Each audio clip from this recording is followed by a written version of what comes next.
Welcome to another episode of Pushing Beyond the Obvious. I'm your host Mukesh Gupta, and I'm super excited today to host a dear friend of mine and a colleague, Praveen. Praveen, welcome to the show. Thank you, Mukesh.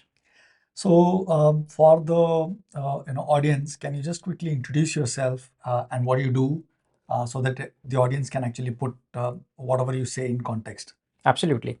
First and foremost, thank you once again, Mukesh, for having me today in this session. I'm Praveen Rao, and I am currently heading partner marketing for SAP at an APAC level. And I've been with SAP for last 3 years, but my last 25 years of career has been mostly B2B marketing. And I have had spent time with both agencies and brands in this last 25 years. Interesting. So I think B2B marketing is going through a big flux right now. There is a lot that is changing, evolving. There is a lot of conversation around, demand generation as a topic vis-a-vis marketing as a topic. So for the for the audience, can you just tell us what is the difference between marketing, as in pure play marketing, versus demand gen from a B2B context? Absolutely. So, see, marketing is a much larger subject. It is an overarching concept or a theme, and I guess every brand, whether it is B2B or B2C, relies upon marketing to get their messaging across to their audience, to get their brand messaging done in a right way, etc. So it is no different for the B2B world as well. But what really changes for us is the necessity of doing demand generation as a part of the overall B2B marketing activity. Mostly, demand generation is the center and the most important pillar of B2B marketing, not now, but it has always been like that. Second, unlike the consumer world, B2B marketing generally tend to have much narrower budgets, and therefore these budgets are put to use for demand generation, and there is always an ROI factor attached to it. And these are the two factors which distinguishes us from the consumer world. Finally, the nature of the audience. Our audience is somebody who is actually not defining themselves as the role that they play in a company when they go and interact out there in the digital world. Whereas in the consumer world, it is very easy to talk to someone who is potentially a buyer or a user himself or herself. So these are some of the differentiating factors between B2B and the B2C world, and hence the complexities also arises accordingly.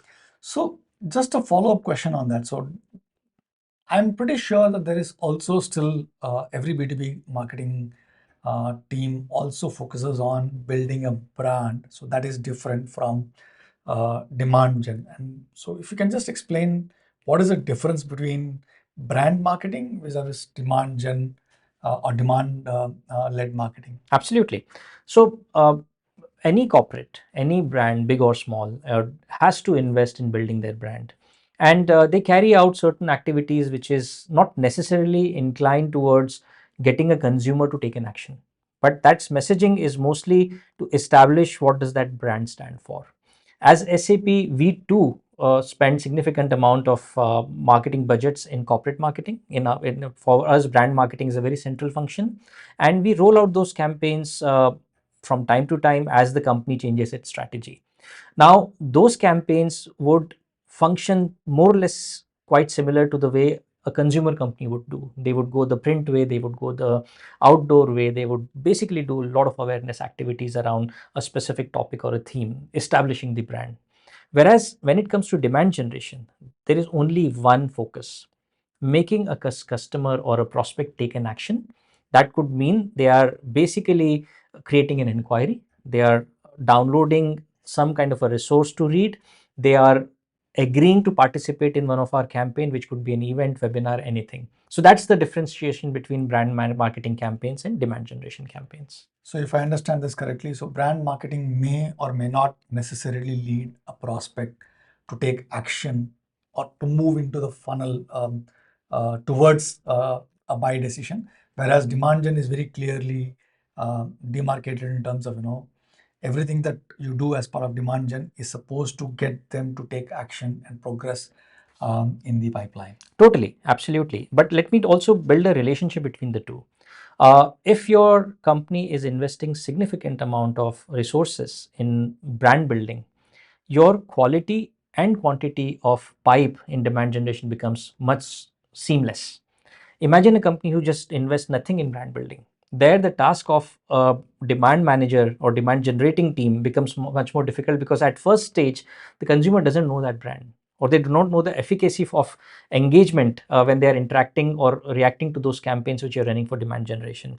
Therefore, the concept of a funnel, the top of the funnel, the middle of the funnel, and the bottom of the funnel, absolutely at the top of the funnel, there are corporate marketing or brand building campaigns which are there to influence or build a preference for a brand. And once the consumer tend to have a preference, they would typically percolate down into the funnel. And here is where the demand generation campaign comes in. Super. So let's just focus probably a little bit more on demand generation today. Um, B2C, there is it's a completely different world vis-a-vis B2B, or business to business, in a way you want to call it. And you mentioned a little while earlier as well that when it comes to B2B, you may not necessarily be able to identify what role a particular person who's showing interest in your in your solution, white paper, webinar is playing in their own organization. And that creates also a little bit of complexity for you to kind of identifying the right stakeholders and ensuring that they are kind of attracted and go through the entire process from that point of view. So how do you cater to that, and how do you address this complexity in a way that kind of helps you, number one, identify the right stakeholders, number two, getting them to progressively engage with you? I mean, I'm told that the traditional model of a funnel is no longer working, and it kind of has become a much more of a complex journey rather than a top-down funnel. But that's a conversation we can have as well. But how do you identify who the right stakeholders are, and how do you get them into the process of engaging with you guys? Absolutely. So first and foremost, it is important for us to understand, Mukesh, that how all of this thing started. And I would go bit in the history of B2B marketing. And in the good old days of early 90s, 80s, people used to simply call it direct marketing. In the absence of digital world around that point of time, we used to still do mailers. I come from an era where there were physical mailers and faxes being sent to people, etc. The laws and regulations around who is to be contacted were not as consumer friendly as they are today. And most importantly, we were operating in a very finite world. The B2B world was very finite. Now, what has changed over these last 3 decades has also have had a significant bearing in the way B2B marketing is being done. First and foremost is the laws, the data privacy laws, your telemarketing principles that have practically kicked in most of the countries. And there are gatekeepers at every level. There are telecom service providers who would not let any spam call go at first place. Even if it goes through, consumer has a choice to block such calls, thanks to many apps and platforms providing an indication that this is a spam. And third, and the most important part, is the reputation of a brand, because no brand wish to get into an intrusive marketing today, because that has a negative rub-off in the way a brand is being perceived. And we all face adequate number of calls in banking industry, insurance, and so on and so forth, specifically if you're in a country like India. So with all these changes, the onus of contacting a customer has changed from just picking up a list and contacting somebody to first engaging with that customer to create appropriate interest into that brand, and then create an inbound inquiry. So the outbound inbound ratio has significantly changed over the last 2.5 decades, and therefore the fundamental way of doing B2B marketing so has also changed. People, would they not uh, go in the direction of outsourcing a work to an agency and say, hey, I need a lead? Of course, all of that happens even today. But in a scenario, if a customer raises a complaint saying that, look, I've been called without my permission, the liability is with the brand to fulfill. Therefore, any responsible brand would stay away from any such tactics. We don't do that any further. Now, talking about the B2B marketing outreach programs to get net new customers. See, for us, there are two broad segments. There is an install based customer and there are net new customers. For install based customers, you know a customer to a very large extent because they are using your products. You're perhaps contacting them to cross sell, to upsell, to upgrade and stuffs like those. Now there you're still in better control because you happen to know someone in that organization. It is a different matter that somebody might have changed that role and somebody new has come in and I'm not aware, but still I have channels to reach out to that organization. Now the complexity is in the net new world. You're trying to get before somebody who is a potential decision maker for you, but you don't know that guy. So for example, Praveen Rao in his social media profile on his digital footprint would not say that he necessarily works for SAP or he's in marketing. Now somebody trying to reach me because I'm a marketing person in a given company and hence they wish to sell something to me becomes difficult because I have my footprint, but it doesn't necessarily declare who am I unless I'm on LinkedIn.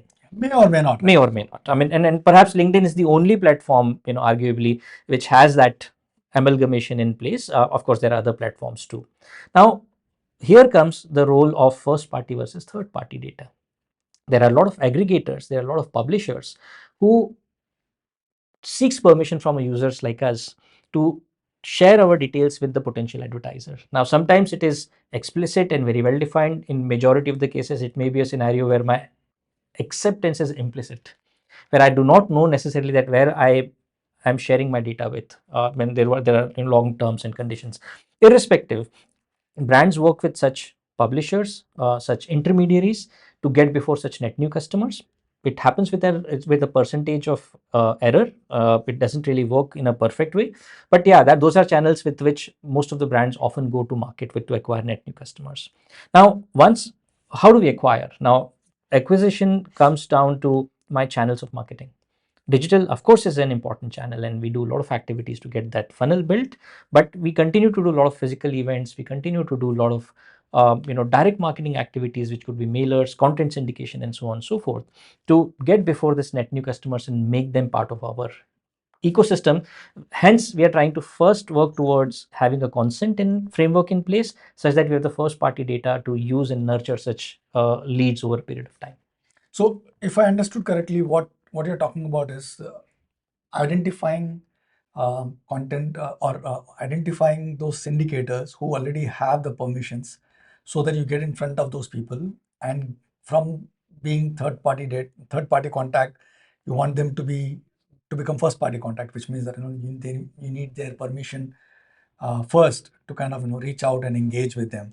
That's probably the first step in the entire process. And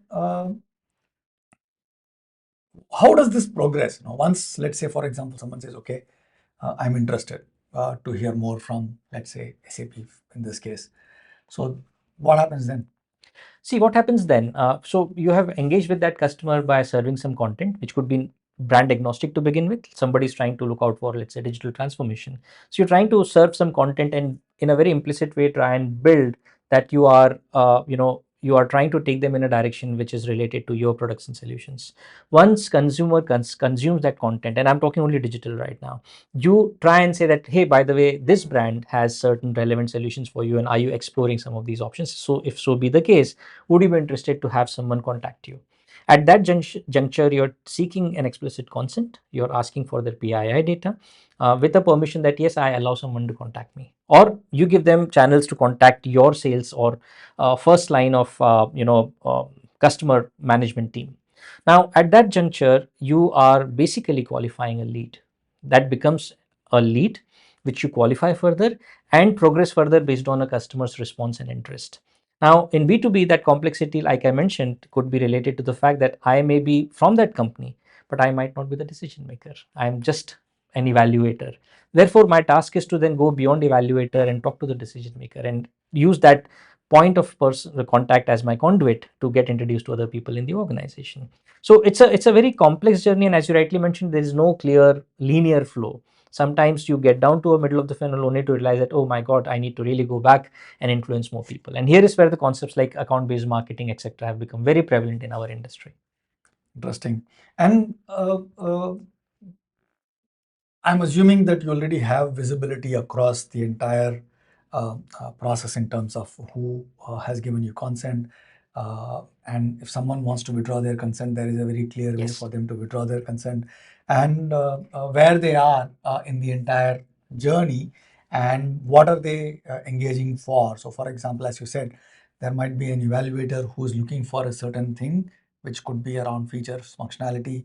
There could be a decision maker who's not just looking for feature functionality, but is also looking at, let's say, for example, pricing. It's also looking at the cost of implementation or the total cost of ownership. And I'm assuming that there are very clearly identified activities that we do as part of the overall demand gen strategy, which kind of caters to each one of these needs of the various stakeholders, for the lack of better term. Absolutely. So as SAP, we are heavily invested in this entire marketing automation ecosystem. Today, as marketeers, we have a view of engaged contacts from multiple channels. We can actually go down to the level of a campaign level information saying that so many customers have been engaged via so and so campaigns. We can always go back and map that how many customers have a common footprint across multiple campaigns also. So yes, that marketing automation is super helpful, and it also helps us to plan certain things better and also compute return on investments from multiple channels. So as SAP, and I'm sure many other brands too who are sensitive about their brand and the way they do marketing, are often invested in such platforms, and these platforms are becoming superior with every passing year. For them to tell us and even guide us that how should we do our next campaign, what are the things we should negate, and so on and so forth. So that brings to a topic which, without which no conversation these days is complete, which is artificial intelligence, specifically around generative AI, as the prevalence of ChatGPT and all the other Gen AI tools have kind of completely taken the entire world by storm in a way, and content creation probably sits right in the middle of the entire B2B marketing, and more generically, and also demand gen specifically. So what changes or what evolution has happened in this entire demand generation process with the introduction of these Gen AI tools? Well, like any other industry, B2B too is benefiting from hyper personalization, creating content at scale using Gen AI platforms and tools. Today, it's a matter of just giving some inputs and prompts, and you get a end-to-end video being created for you with a with an avatar who is agnostic or rather compliant with a given way of talking, which is figure of speech, your ethnicity, language, and so on and so forth. So I think all of that is given, and I need not really talk about it. That has become the common denominator today. I think what is important for us to realize is how long or to what extent will a consumer distinguish between a Gen AI created content versus a human created content? Because if I were to wear a hat of a consumer, and when I'm being served a content which could be simply as simple as an ad, which is nothing but a Gen AI avatar, I might not necessarily engage with that content in the long term because I'm seeing that happen very often. But if I see an outlier where there is an actual human, or there is a different way of engaging with me, perhaps my probability to respond to that is better. So the question that we need to answer as marketeers is that these tools are phenomenal, and of course it is helping us create content at scale with a lot of variations, etc. But will it sustain? And honestly, nobody has an answer today. Maybe the platform for all itself evolved to a level that it is very very customized to the end audience. We don't know that today, and it is happening. But what is shifting, Mukesh, is the so content creation aside, I think the whole ability of a Gen AI to help you have a more qualified conversation with the customer is where we are going to see an implication of Gen AI, and that is agentic AI. Agentic AI need not be explained. We know what it stands for. But a conversation today, which requires certain amount of trained individuals to carry out those conversations, are gradually getting replaced by those agentic AI bots who are having a huge amount of knowledge, resources about a product and solutions, and are able to have that kind of an interactive interaction with an end audience to maybe help them qualify their interests better. And it is happening at scale. It is happening at a phenomenal scale where if a task required qualifying 2000 cases over, let's say, 1 month's time, those 2000 cases can be qualified in few hours. So here is where the Gen AI's impact would start becoming real for us. And Gen AI is now integral part of most of the marketing automation platform, which is helping us take decisions on the go, helping us change how we serve content on the go, and most importantly, have real-time analytics available to us. So here is where the maximum impact would be in the near future. Interesting. I tend to remember there was this campaign. I don't know which brand ran this campaign, but see, that's the beauty of it. The campaign was that, Shah Rukh Khan, they created one ad with Shah Rukh Khan promoting one single advertiser or a small business, and then they were able to replicate. Any small business could go to a website, add their business name and their location, and generate an ad which had Shah Rukh Khan actually talking about that particular business with that particular location. And this ran probably for Diwali couple of years back, if I'm not wrong. And I thought that was a phenomenal way to kind of use content creation at scale. I do not know. I don't think for sure it was used. Any of the generative AI capabilities was used at that point in time in that campaign, because ChatGPT was not that popular at that point in time. But they did use something like that. And with ChatGPT and with all the video generating capabilities now available, I think that could potentially become the norm as well if you think about it, right? See, yes and no. Think about it like this: that once we use celebrities basically to get those eyeballs, get that few seconds of attention, which otherwise also is not available from a consumer, right?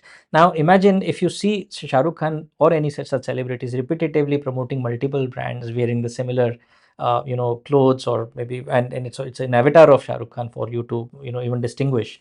But over a period of time, consumers are smart enough to realize that, hey, Shah Rukh Khan might not do it for 20 different brands, and you're somewhere diluting the equity of that ambassador if you are trying to make it a very generic, repetitive stuff doing. So I think brands or such platforms who are signing up such celebrities for endorsing their imagery, their voice, their actions, I think has to be mindful that it can't be generalized for 25, 30 brands being done together. True. And with all these generative AI tools also comes the challenge with them, right? So, for example, whether it is deep fakes, whether it is, so for example, yesterday I was watching a video that was forwarded to me on WhatsApp with Trump and Zelensky having physical altercation Almost in it's the like that. White House, right? So again, completely generated, AI generated, and fake. There are so many scams which are happening right now. Uh, I also remember reading about a scam where a CFO and a CEO of a company came on a video call to a accountant and asked him to transfer some $5 million or something, and he did. Without realizing that both the CEO and the CFO on the call were AI generated versions. Absolutely. And so, in all of this, and with the technology getting so sophisticated that, in fact, a couple of days back, Alibaba dropped its video generating model, and apparently the videos that the model is able to generate is even more realistic. So, how will the consumer be able to differentiate? So, you said that as individuals, we are able to very quickly and easily discern what is real and what is not. Given that the technology is getting so sophisticated, will that change? Will we be able to still detect what is real and what is not? Because my parents are not able to. My mom today, she can't make out whether a video is fake or Absolutely. real. No, you're right, and absolutely, that's a very, very dark zone we are getting into. Deepfake is becoming sophisticated. Absolutely, no two ways about it. My point was largely around the fact that when a consumer repetitively see someone being used in a very repetitive way, they should be able to discern that, look, something is not right about it. But we are in that zone today where majority of the people are experiencing deepfake for the first time, at least of certain age groups, certain segments, certain generation. Therefore one can get away with it. But just like your spam callers, spam videos too will become far more ubiquitous for people to understand that, look, this is not correct. And let's also remember there is a lot of education, consumer education initiatives which have started around curbing such practices of deepfake, whether it is the industry bodies, whether it is government, uh, everybody is trying to educate consumers, saying, look, we need to be mindful of these things. So companies are educating their employees and so on and so forth. But yes, can we just kill it and get over with it? Answer is no. I mean, this is evolving. Interesting. So now let's probably switch the conversation to a little bit progressing on the demand gen point. So the ultimate aim of any demand gen activity is to actually lead to a sale. And at some point in time, marketing has to hand over the lead to the sales department so that they can go and close those leads. Yeah. And there is always this tussle between the sales teams and the marketing teams in terms of the quality of leads or Yes. the conversion rate. So the sales say that the marketing leads are not high quality. The marketing teams always say that the sales guys don't follow up enough.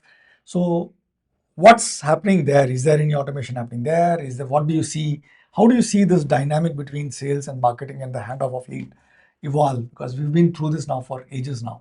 Oh yes, and see, frankly, I don't think this will ever come to an end. uh, can it reduce? Answer is yes. And we have, as SAP, also managed to reduce such gaps of disqualification significantly in various solution areas, in various campaigns, and clearly technology is coming to an aid to that also. But first and foremost, it is important to understand some fundamental principles. If sales and marketing will continue to operate in silos, this problem will never get eradicated. I think it is important for the two sides to come together and work towards a common goal and objective that, hey, I need to acquire quality pipe. I need to get the right set of audience talking to me. But for that, it is equally important for sales also to remain invested.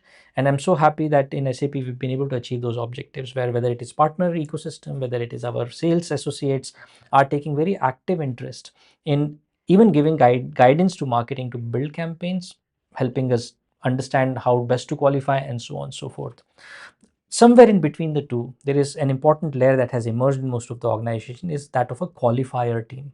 So sales has their charter to go and close the deal, but there is a qualifier team whose KPI is to qualify, nurture, and then pass it on to the right last mile sales owner, which could be a partner or a full-time sales employee. And I think that has helped us solve many problems. So that is something which has really become a de facto in most of the organizations. Secondly, like I mentioned, your ability to qualify a pipe is becoming sophisticated with every passing year. Today at SAP also, we just simply do not pass on an attendee list to a sales guy. That practice is over. In majority of the cases, it goes into an auto scoring mode where after somebody attends an event, we serve them content, and if they start responding to that content, only then we qualify. The auto scoring happens to be passed on to the next layer of qualification. So those, yes, I may be very very tempted to pass on that list to sales, but I know if that customer is not adequately warmed up, chances are that sales might lose confidence in my process, forget getting the quality leads. Interesting. So that also brings to my mind another topic which I'm very passionate about. Long back, when I was selling within SAP, I used to tell my counterpart in marketing that both of us should have the same KPI. You cannot have a different KPI than what I do, which means that if my KPI is to sell 5 million euros worth of services, so should be your KPI, so that we are working both on the same goal, towards the same goal. And so that brings me to the question: what are some of the metrics that you use to kind of track the progress that you make, either in demand gen or in during the qualification or in terms of sales? Has this become common practice that the marketing teams and the sales teams have the same KPI, or do we still have a different KPI for marketing generated leads vis-a-vis sales generated leads vis-a-vis and do you expect a different percentage of closures when it comes to marketing generated leads versus sales generated leads? If these are different, what are some of the metrics, and how do you measure success is probably I'm getting at. See, you're right. So first and foremost, yes, there are some common KPIs between the two subunits of an organization. In our parlance, we take it to a lead to a point where the sales qualifies and accepts that lead and say, okay, now I'm taking it over for me to qualify and progress it further. Now, everything that they qualify doesn't really get into closure. Now, closure is not necessarily win. Closure could also be a loss. Yeah. Now, there is a huge amount of pipe in between where somebody has expressed interest, have spoken to my sales guy, is wanting to talk further, but have gone slow or silent. Now, sales guy doesn't have time to follow up on those cases beyond the time, beyond the period of engagement.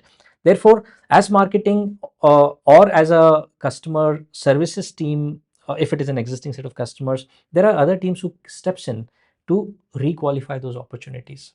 So we work very closely with our sales teams, our qualifier team, to even address the pipe once it has been accepted by sales. So this is an accepted norm. Clearly, someone who is being sourced directly from sales has a higher probability of closure, and that fundamental can never change. And in marketing, if specifically if you are doing a push marketing to have someone get interested and participate in my campaign and later choose not to buy, is always going to be a factor. But what is important to remember, Mukesh, is that once they are in your funnel, your opportunity to engage them after 3 months, after 6 months always remains, unless somebody really opts out. So KPIs are also redesigned in that fashion, where my KPI, of course, is getting sales accepted leads in place, but there are other KPIs too, where we are accountable to see that how well we do some of those things. So what are these? What could give me an example or two of these KPIs? Very simple. Other than SAL, my KPIs would also be. So just so that everyone understands, SAL means sales accepted. Sales accepted lead. Sorry, we just get into those acronyms very quickly. So sales accepted leads, of course, is my major KPI. But for any marketer in B2B, their KPIs also is the quality of engagement that they do, which is the number of interactions that they're able to build through a campaign. How many of those interactions progress from a given stage, which is a very early stage, to an advanced stage. So these are some of the KPIs that are kicking in for most of the marketeers also. Yes, like I said, they may not be the major. My 60-70% KPIs would be still what sales accepts. So the quality of doing work is equally an important area as compared to the quantity of leads that we are delivering. So which also means that, from the time you actually do something to the time that you actually know whether or not what you've done has had an impact, there is a big lag. So you do an event today, let's say, for example, you generate maybe 20 people shown interest. By the time the entire process goes through, and let's say 6 months down, you realize that, maybe out of the 20 who shown interest, maybe one or two have actually progressed to whatever stage Yes. that you want them to look at. So given that there is this lag, how do you identify, or how do you know whether or not what you're doing is actually creating impact, and what can you learn to improve that process? How do you improve that process or tweak the process so that you are able to get better results going forward? Because that's something that I have seen become a big challenge. It is a big challenge, and and the answer is very simple actually. So there are only two interventions. Number one, your ability to analyze such pipe. From 100 attendees to 10 closures, there are 90 in between who may choose not to buy in that period. And depending on the complexity or the nature of your sales cycle could be 1 month to 1 year. We don't know. And in our case, which is a very complex ERP solution, custom and a high involvement product, the sales cycles are longer. Therefore, it is important to analyze your pipe very rigorously. And the fine line of difference between a successful marketer and not so successful marketer is to see what is the velocity of my pipe, how much of that pipe is getting discontinued, how much of that pipe is becoming junk, and so on and so forth.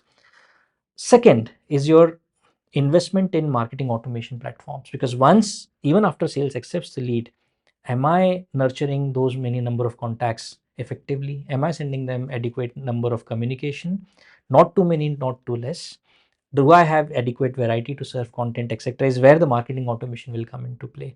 Because as you rightly mentioned, between I attending an event to being contacted by a salesperson to I deciding to go and meet and buy is a fairly long drawn and complex journey. And here is where these two elements helps you maintain that order of quality interactions, and therefore accountability of by progression. So now, for a moment, I want you to take off your hat of working for SAP and just Sure. think about it as a pure play B2B marketer, right? So if there is a organization which doesn't have a very complex product, which does not, let's say, need a 1 year long sales cycle. Sure. Let's say they have something which they can close at maybe in a month's time and a very small ticket item. Now, given that that's the case, so what should a demand gen program for that particular company look like? See, very difficult to give that kind of an answer because one needs to know what is their solution, what is their Yeah, product. got But it. if it is, let's say, a hardware product, someone is selling laptops or Yeah, someone is selling let's take that example. hardware, of course the sales cycles are shorter. The complexities of decision makers, the elements in deciding about buying that product reduces significantly. But also let's remember that there, because it is much generalized, you're dealing mostly in a commodity, because of laptops feature may have 10 parameters basis which a company would decide, and everybody claims that they have those parameters. Now here is where the role of CRM and brand equity becomes super important. How do you service a customer? How promptly do you attend to them?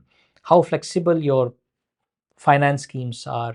uh, do you have adequate support post purchase, etc., plays a significant role in winning such deals. Let's not undermine the role of partner ecosystem also, because as a consumer I often worry that, oh, will I be serviced after 2 years or 3 years? Will I have adequate choices to talk to when it comes to getting multiple quotations? So I think here is where the ecosystem changes to other parameters also beyond just plain vanilla demand gen marketing activities. Interesting. And if there is a CEO who's looking at, let's say, for example, the startup founder who's looking at, this entire piece, what are the one or two things that they should look at to determine whether or not their demand gen process or the entire operations, marketing operations in a way, is healthy or not? So, what could be the way for them to kind of, look at, or what should they look at to identify whether or not their marketing is working or not? Beautiful question, Mukesh. Startups doesn't have the luxury of huge investments unless they are really funded well. They are lean on people resources also. I think for startup founders, there are 2 or 3 important things for them to consider when they do a marketing campaign. One, the role of the agency becomes very important, because agency becomes their extended arms, extended resources to execute, design, and eventually generate ROI from such campaigns. So choice of that agency is super important for those startups. Number one. Number two, yes, we understand the pressure of generating return on investment for every marketing investments they do, and it's totally understood. Sometimes people go overboard to ensure that, look, I need to convert a case, and therefore they are harming the customer experience. They are trying to become intrusive, they're trying to become too pushy to make that customer decide in favor of that brand. Therefore somewhere the startup founders has to have more patience and do it in the right way, rather than trying to give a mandate that, look, I need so many leads for so much of a cost and I don't care for the outcomes, because somewhere you have diluted the experience of interaction with your brand. And lastly, while many startup founders will say, I don't need heavy investments in technology, but cloud has actually become a big leveler in making such marketing automation platforms rather available to even startup brands, and do it in a right way. So I think these are the 3 important elements that a startup or a company which is fledgling must take into account. Super. So we're coming to the probably end of the time that we have together. So I'll probably ask you some questions which I always ask all the guests that I have on the show. So first one, any advice, piece of content, book, video, whatever that you would like to recommend to our audience, which has had a significant impact on your career? Many such cases, and I continue to look out for inspirations on various topics. But yes, some of the things are evergreen. For example, 7 habits of highly effective people is it's like a Bible or a Gita or whatever you call it. And when it comes to the fundamentals of operating, and whether you operate in your personal zone or in your professional zones, I think those are, and that has a far-reaching impact in the way you work. And I continue to go back to such books from time to time. Second, I think what also keeps me constantly awake, or rather awake in a rightful way, is the landscape that is changing around us. Perhaps when I passed out some 25 years back, and what I learned in those college years of mine, majority of it is not even relevant today beyond the fundamental principles of marketing, which are evergreen. So it is important for ones to constantly evolve and look out for inspirations. And I have people who I look up to for mentorship advice, and of course I keep reading and listening to blogs and books. Super. So, second question I always ask everyone is that, have you changed your mind about something recently? If yes, why? The use of Gen AI. I always felt that this is a huge enabler, and it is an enabler, like I mentioned. But I think we need to look Gen AI beyond the scope of generating content only. That is one outlook that I have personally tried to, question myself about, and hence I realized that perhaps we are going overboard in doing that, and we need to just have the right balance between what we generate with AI and what we generate without AI. Interesting. And this is something that I have been very passionate about. Though when ChatGPT was introduced, I was probably one of the first ones in my circle to experiment with it. I've clearly maintained my schedule in terms of everything that I write, everything that I have created on video, everything that I've created on audio has always been purely based on my own thinking. I've not used AI to generate content. Of course, do I use it to help me think? Yes, I do. Do I use it to think about different perspectives that a particular topic I can take with? I do, but the actual generation of the content itself has been everything that I put out is created by me, and I'm very how do I put it, passionate, and I'm very clear in my mind that uh, AI can be a sparring partner for me, but when it comes to thinking partner for me in a way, but when it comes to generation of the content itself, at least anything that goes on my name has to be has to come from me, and that's something that I have changed my mind about, because originally when I started working with ChatGPT, I thought it could become a content generation machine for me. But then I see everyone just simply using those ChatGPT generated content and publishing everywhere, and you see, as you said, right? So the moment I see or read something, I can tell whether this was generated by Yeah. AI. Specifically if you know that person. Yeah, no, not just, yeah. So of course, then though for sure, but even otherwise, even for people whom I do not know necessarily, but when I see the post, there are very clear, indications as to Yes. whether or not that particular post was generated by an AI tool or not. And uh, in a world where everyone is using AI generated content, if you are able to think deeply and come up with your own content, I think there is some value to that, and that's something that I believe in right now. So with all this change happening right all around us, so which you also indicated too, is that we have to constantly and consistently learn. So what is your learning practice? How do you learn? See, there are two channels of my learning journey or learning practices. Number one, there is something called formal learning, which is your certification. You're trying to, achieve certain courses, goals, etc., and which is mostly relevant in the technical side of learning. Where you become equipped with something new and you basically get certified to test your knowledge and so on and so forth. Second is a much larger way of learning. The learning is about being aware. The learning is being about curious, and therefore, for everybody, and specifically in the fast-changing world that we are into, my learning practice is to keep aside certain number of hours every week in conscious learning. Now, that conscious learning could mean I'm reading a book, I'm listening to a podcast, I'm becoming part of something new that I'm learning beyond my professional world. I mean, I would love to pursue new sports, new games. So I think we all need to keep aside those number of hours every month, every week to invest into learning for us to remain relevant and feel good about what you do. Yeah, that's how you grow as well, right, as an Yeah. individual. So the show is called Pushing Beyond the Obvious. So what is something that is so obvious to you, but you see people often missing, and that makes you go mad? I don't go mad Yeah, I that know that. easily, I but can vouch for that, but so still, yeah, but which makes which what frustrates me. frustrates? See, I think in today's world, we are too caught up with our defined roles. Uh, I am a marketeer. I am a demand generation person. My role is digital. I would only do customer service, and that is making us siloed, both as individuals and as professionals. Somewhere we need to become cognizant of the fact that, look, what is my larger purpose of what I am doing? What is my motive?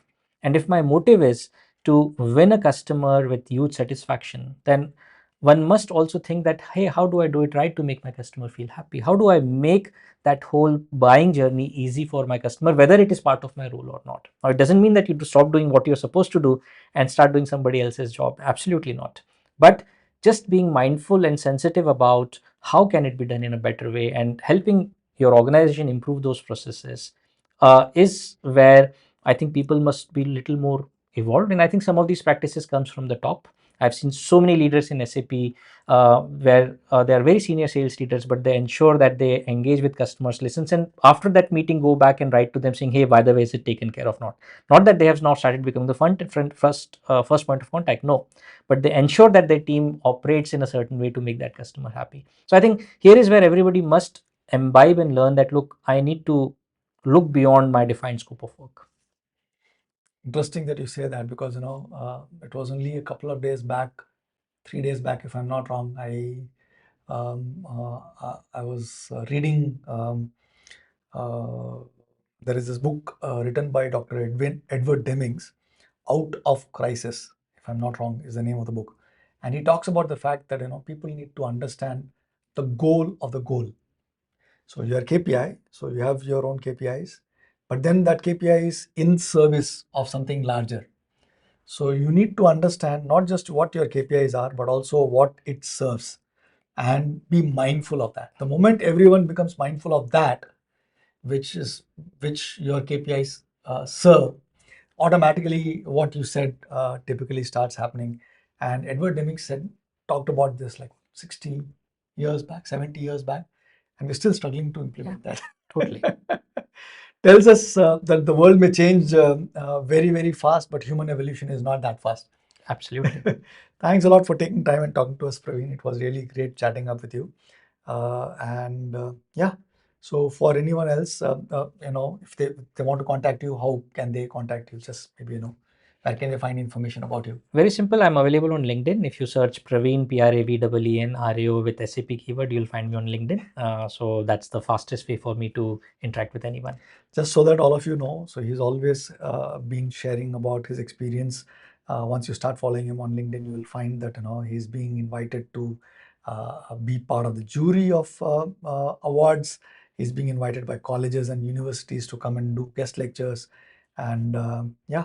So I'm pretty sure that if you connect with him and if you follow the work that he is doing, there is a lot to learn. Thank you so much, So Mukesh. thanks a lot, Praveen.